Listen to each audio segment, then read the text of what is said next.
Hello and welcome back to ChatMoney. On this episode, we talk about the Dodge Charger Daytona, leading indicators of the United States housing market. I take you to a $1.5 million foreclosure. We might do some collector's update. What the heck? So stay tuned, we got a lot of fun stuff for you. So I want to talk about the Dodge Charger. They announced that they were going to stop making it, and I was devastated. Believe me, devastated. But then I read this Newsweek article that says the electric Dodge Charger SRT Daytona will be the first EV muscle car. And guys, the lines on this vehicle are unbelievable. They're insane. Check out the electric Charger. Actually, the first picture that it shows you is from the front. This is amazing. This is like a car from like a movie about the future. So cool. And I think there are some photos of the interior. I mean, I like the way that they did that with the lights and just a nod to the classic Charger body style. What is this? What is it? I can't really tell what it is. Is it supposed to be some kind of animal? I'm confused. Banshee? Okay. Illuminated logos. So this is the new logo for the electric Charger? That's interesting. That is like really cool. Like I can see that like on a keychain. I think this is really well done. I applaud like the marketing team that came up with this design. I think it looks cool. And yeah, dude, the interior is nuts. With the lighting all around. Very cool. Very cool.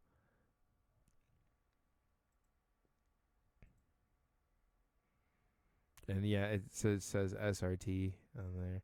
I think that this one is supposed to make the noises.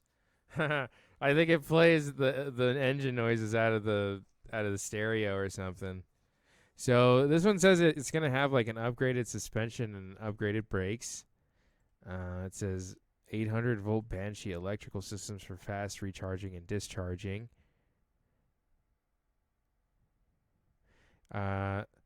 R-Wing leads to the hood of the Dodge Charger Daytona, 21-inch turbine-style wheels wrapped with high-performance tires. 2 openings meant to look like exhaust ports. Where is that? Oh, I see it. It's like right here. That's really cool. Dodge calls it the chambered exhaust.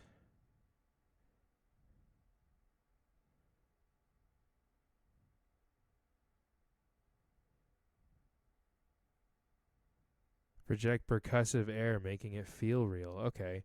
2 openings. 2 openings meant to look and act like exhaust pipes punctuate the rear.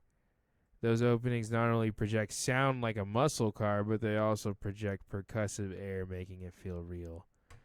I'm still like half and half, because this concept of the sounds being played in the electric car, it's kind of, I don't know how I feel about that, right? Because I feel like a kid. I'm like, I'm not going to like that car unless it goes vroom, vroom, you know? It's like, that's kind of silly, isn't it? And then they're like, oh, yeah, for those kind of people, we put it in the radio. So it plays the sound to them. And they can be like, oh, it sounds like a real car. It's just really silly, man. I don't know. But on the other hand, that when you're driving an actual muscle car, that is part of the experience. So, 50-50 on that. Yeah, I mean, look how good it looks in black. Wow. There's a multi-speed EV transmission with electromechanical shifting and will feel more like a traditional transmission. So you'll still feel it when it's like shifting through the gears. I don't know if that's like the best design choice, because that's definitely like one of the speed advantages of driving one of these high-powered electric vehicles they're making now, is that the transmission doesn't shift, and so there's nothing holding you from maxing out your potential. So I don't know if that's gonna live. These guys are engineers who built this car. I'm sure they figured out a way to like solve that.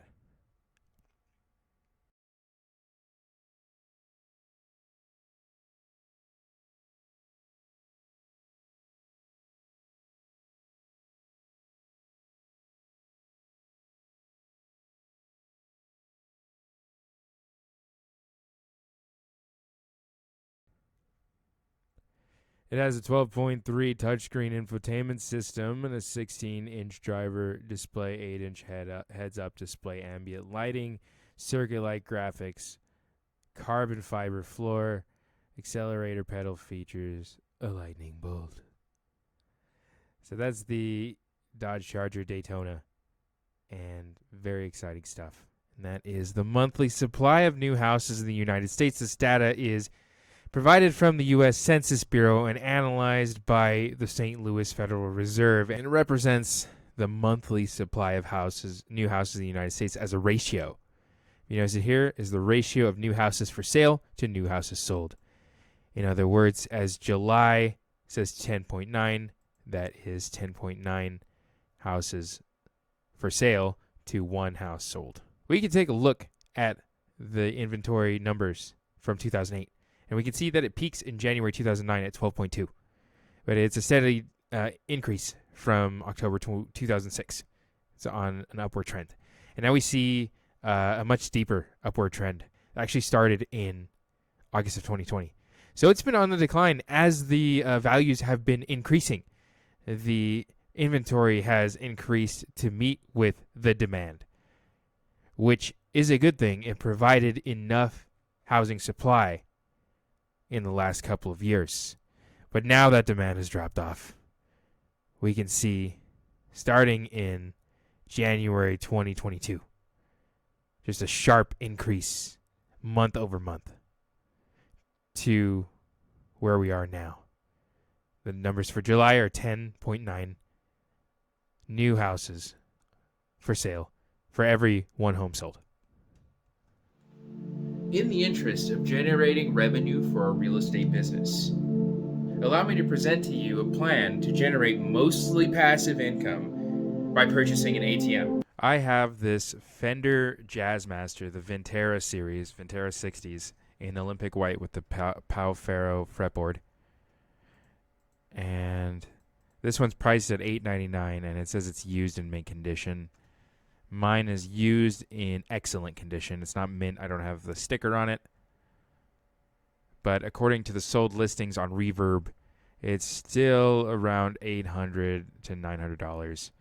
This is the Player Jazzmaster that sold for $704. This is a cheaper line, so we don't want to really compare to these. You just want to look at the Ventera. So this Ventera sold and at $899, this one sold at $888. So I think if I price it at around $800, it should sell pretty quick. Maybe $819, I think, would be a good price point for that. Because how long ago did this sell? Because that seems like really expensive for the Player series. When was this? Over a month ago. Okay. This was recently. So there is a demand for Jazzmasters. Do people prefer the Player series? I don't know. For one thing, I don't like it that much. It was fine. It was cool to have for about a year, and I'm ready to move on from it. And another thing is, I would like to use that money to purchase an ATM. And I'm going to use the ATM to generate cash flow for my business, for my real estate business. And I'm going to use that cash flow to generate more leads. So here we can expect around $15 to $25 per day, so around $450 to $750 per month. So I think that expected per month, I think $500 per month is pretty fair to expect. And annualized, that would be $6,000 a year.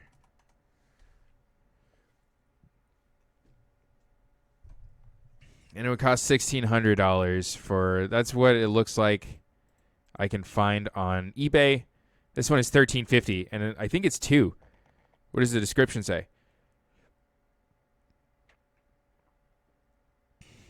It says excellent conditions with an S. It doesn't specify.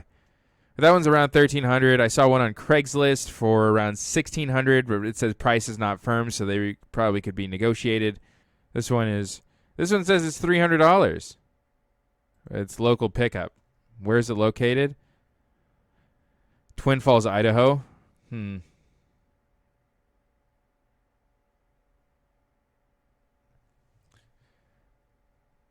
Yeah, I mean, it's definitely possible, I think, to get an ATM at the price point that I want to get it at under $1,000, but I'm prepared to spend, like I have here, $1,600. So expected revenue from the guitar should be around $800. So either I'll raise more revenue in order to buy the ATM, or I'll find an ATM at that price. But that's the business plan. That's the next step for the real estate. I would like to talk about this article on the Insider, Business Insider. I had no idea I was closing on a rat, roach, and termite infested home. Here are the red flags that I completely missed. As a first-time home buyer and why I couldn't sue. She says that after they purchased it for $328,000, they saw it empty for the first time in May. They later go on to say that the sellers lived there after they closed because they didn't need to move in immediately. So it says as soon as they moved in, they were immediately heartbroken, smelled horrible, and they began cleaning and ripping out floors and cabinets to get rat and cockroach droppings out. Kept finding more and more damage. The inspection report as being in working condition were damaged. The smell we noticed the showing wasn't from the seller's dirty laundry and furniture. It was for a combination of rat poop and mold within the walls and pet urine that soaked underneath the flooring. Oh, God. It's so disgusting. We found out rats had completely chewed up the ducts. The HVAC system was not working and the windows barely shut and had large gaps around the frames. Roach droppings on kitchen walls, outlets, light switches, dead roaches under the cabinets.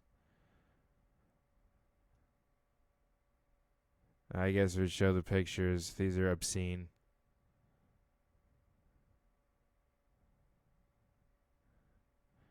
We sought legal advice, didn't press charges. It says they spent over $35,000 to repair the HVAC, windows, plumbing, and remove all the droppings. During our inspection, we asked the sellers why they were using window units, and they said that energy bills are cheaper that way. The inspection stated that the AC worked, so we believed them. A few weeks later, we had to replace the entire system before we even got to turn it on.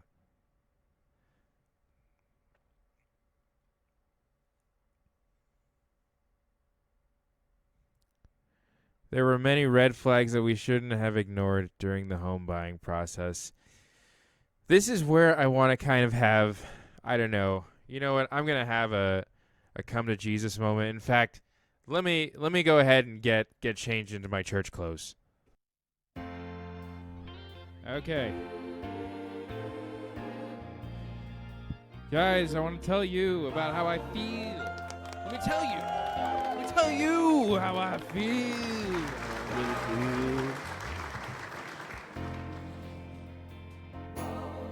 You bought a home and you thought it was going to be an investment and you kind of didn't do your research and you kind of jumped into it not knowing a lot about the property you were buying, and you felt rushed because you thought maybe this is my last chance to own a home ever because of all the doom scrolling that you were doing during COVID that convinced you that pretty soon we will enter into an age of technosyncratic neo-feudalism where we will own nothing and like it. And you thought, this is my last chance to own a piece of real estate. I don't care that it's overvalued by $100,000. I don't care that we have to waive all of our inspections and close within a matter of 14 hours. Thank you. Gentlemen, ladies and gentlemen.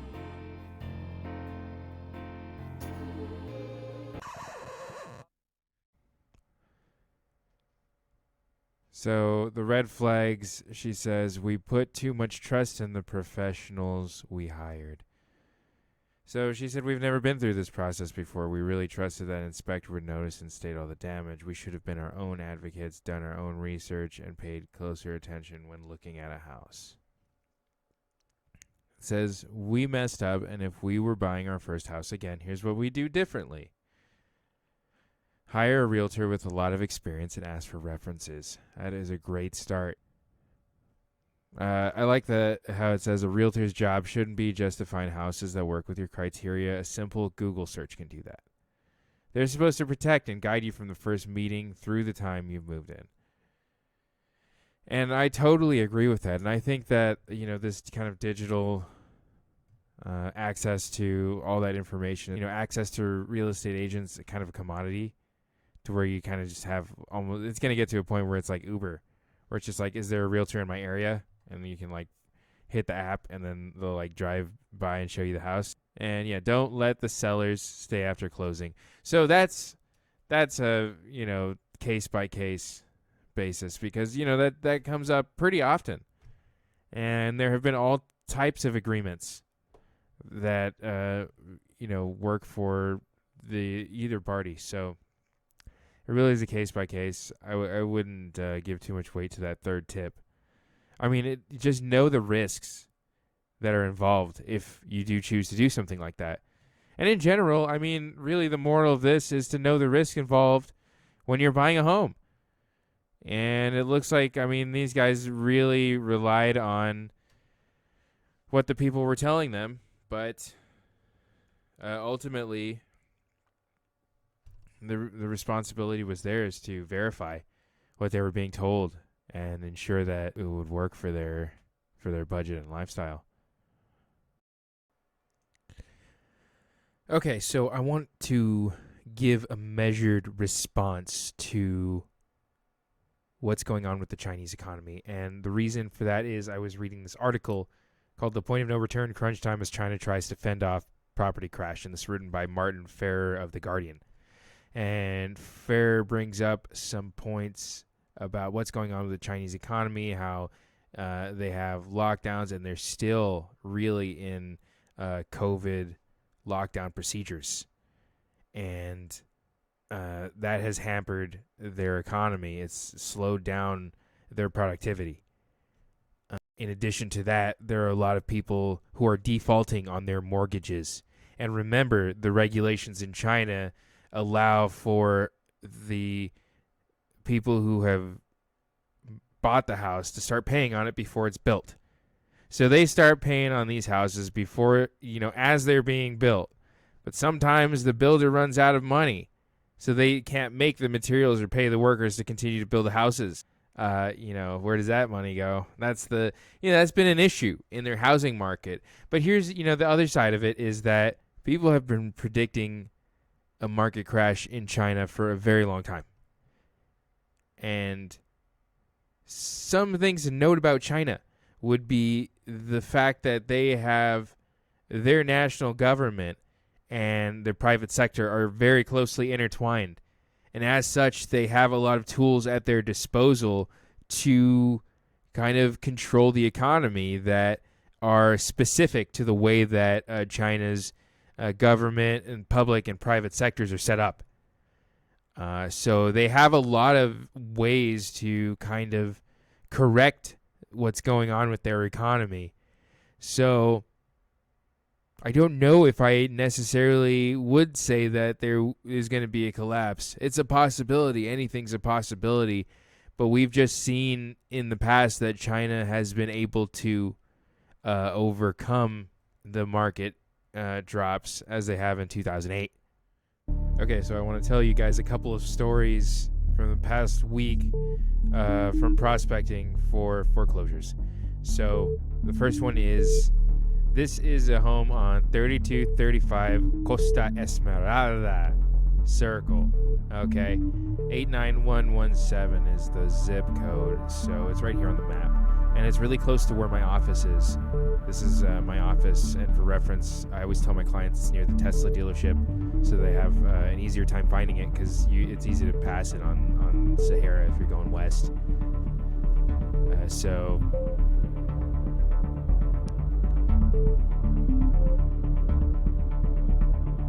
let's get a street view if we can. Nope. No. There we go. Yeah, that's as close as we can get. No, I know.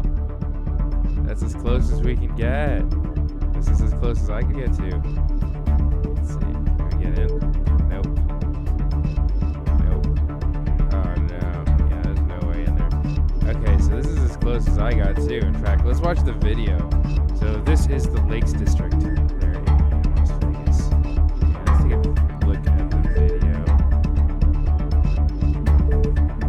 So I just took a video while I was driving past all the houses that were in the neighborhood. These are lovely homes. Beautiful neighborhood. Great curb appeal here. The fences. This is like right near my office. Yeah, okay, so as soon as I turn the corner, there's a gate here. And I don't know. I didn't know what the code was.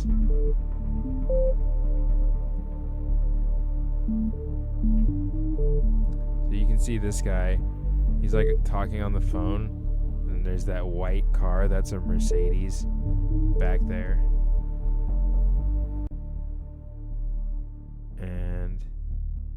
And he's also turning around. He's taking pictures of the house.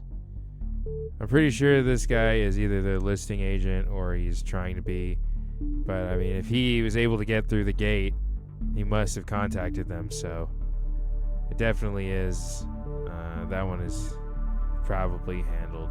The next story I'm going to tell you is another person who was in notice of default. I knocked on their door around 7 o'clock. I like to get there around dinner time. And they opened the door, and it was an older gentleman with a very long wizard beard.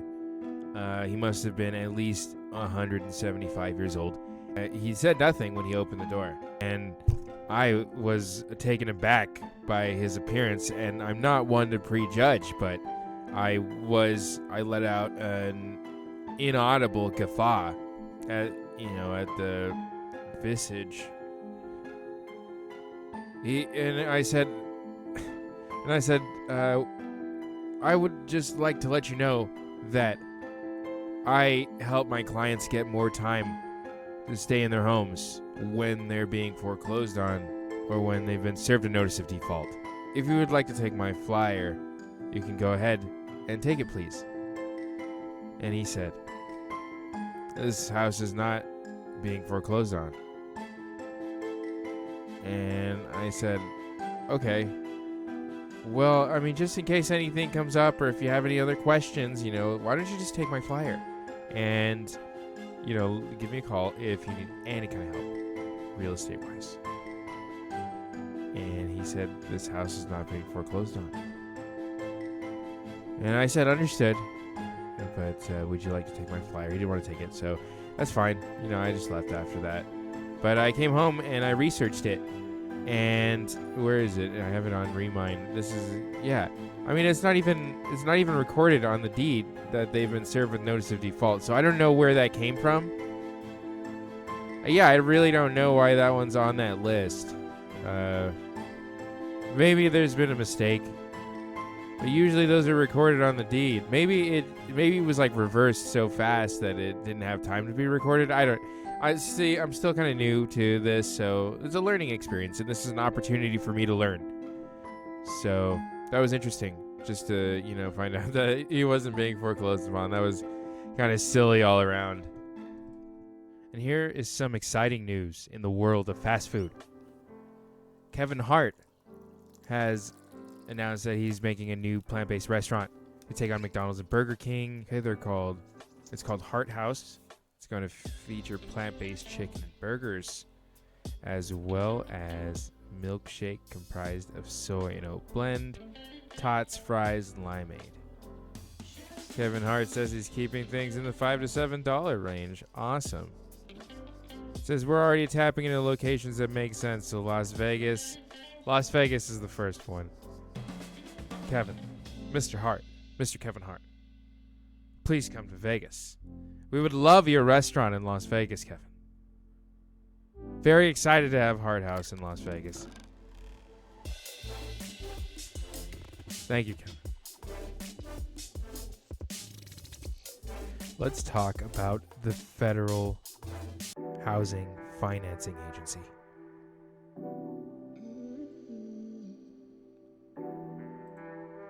The Federal Housing Financing Agency has a house price index, which represents a broad measure of the movement of single-family home prices. Weighted repeat sales index, meaning that it measures average price changes in repeat sales or refinancing on the same properties. In other words, it tells us what the median price of homes are, taking into account the changes in price over repeat sales and refinances. So let's take a look at the data, which is aggregated on this nightmare of a page. So this is for Nevada, and we'll start in 2020. It's separated quarterly. These are the quarterly housing price index reports. So 2020 Q1, we saw 280.32, and it's been a steady incline to where we are now. Q1 of 2022 closed with 393.75, the highest that we've seen in Nevada. And the reason this is important is because the Federal Housing Financing Agency is releasing a new quarterly report on Tuesday, August 30th. And so it will be interesting to find out what the housing price index is now that we've seen 3 months of price decreases in the housing market. I would like to do an affirmation.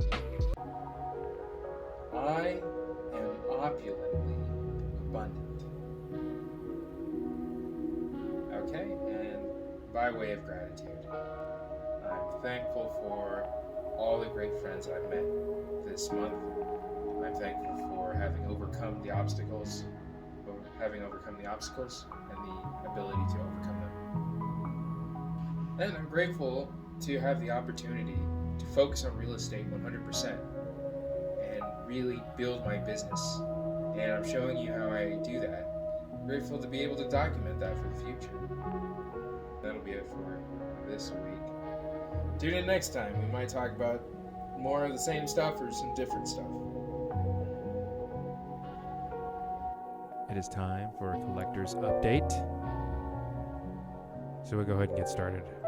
This is I'm going to talk about what I did with the coins. So here's the situation with the coins. I could have invested $30 into my real estate business, just for stamps or kind of stuff that I do for lead generation anyway. And, that's fun, but I thought I would have more fun by investing $30 in a mystery bag of coins and then seeing what I could make with it. So I got the coins. I listed all the things for sale at what I thought were fair market value, but nothing really sold. In fact, none of the coins sold. So now I've dropped all the prices to like 99 cents and I'm bidding them. There's no buy it now. So I'm kind of looking at what other sellers are doing on eBay in this space. And it seems like with coins, a lot of it is 7-day auctions with sometimes there's a reserve price. There's not usually a buy it now price. It's usually mainly auctions. So I'm going to set up my listings to match what other coin sellers are doing on eBay. And so I'll keep you posted on the progress. I also want to do some specific acquisitions instead of a mystery bag. I want to acquire some coins that actually do have value. So I'm recording this. So I'm keeping track of this. I just want a Morgan silver dollar, and I'm willing to pay up to $50 for it, which I think is doable. I see a few. In fact, let me go ahead and look at my watch list. Well, this one right now is at $76, and it's in great condition in the case there. This one was, I think it was less than 40 when I put it on my watch list. Now it's at $295. And this is the black box, the Carson City uncirculated silver dollar. So the Carson City silver dollars are exciting because there was a mint in Carson City during the gold rush for only 23 years. So these are very rare. And I think it's really cool because I live in Nevada. So that's why I think that would be a cool acquisition. And just the rate, yeah. So I would pay up to $100 for a Carson City silver dollar.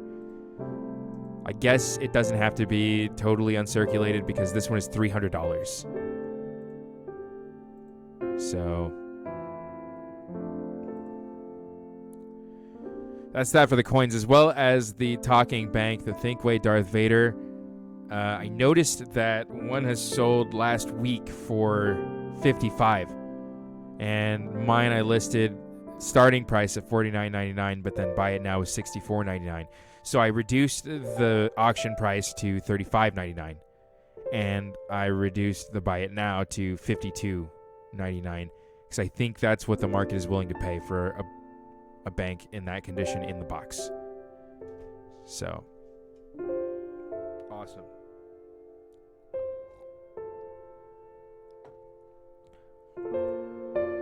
That's it, though. We haven't gotten too much action in the collector's market.